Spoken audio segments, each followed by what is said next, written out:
कारण 90चे काय टीम होती ती आता राजकारणातून बाहेर पडते, नवीन टीम आली. 90चा आमदार एकटाच जयंतराव आहे. 11,000 निवडून आल्यामुळं तो पडल्यासारखा आहे. आणि जयंतरावचं दुखणं दुसरं आहे की RRचा पोरगा आमदार झाला आणि माझा पोरगा आमदार होत नाही, ह्याचं टेन्शन सगळ्यात जास्त जयंतरावला आहे. आणखी काही नेत्यांना पण त्यांचं नावं घ्यायला नको, हे लगेच स्फोट करतात राज्यामध्ये.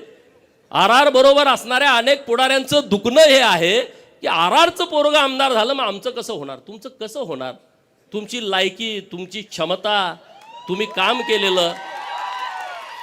जतमध्ये पण चाचपणी केली होती माझ्या अगोदर. त्यांचं ती एजन्सी ते फार हुशार माणूस आहे. एजन्सीचा रिपोर्ट आला नापास, पूर्ण. काही जरी केलं तर काही होत नाही. परत त्यांनी हातकलंगले लोकसभेचा सर्वे केला, नापास. सांगलीत पुढी सोडली, लोकसभेला इकडे उभा राहणार आहे, ह्या पार्टीत येणार, होत नाही, शक्य नाही.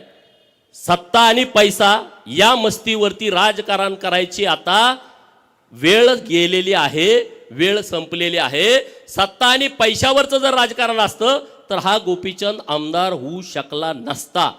लोकांच्या हातामध्ये ह्या सगळे विषय गेलेले आहेत, लोकांच्या हातामध्ये ह्या निवडणुका गेलेल्या आहेत.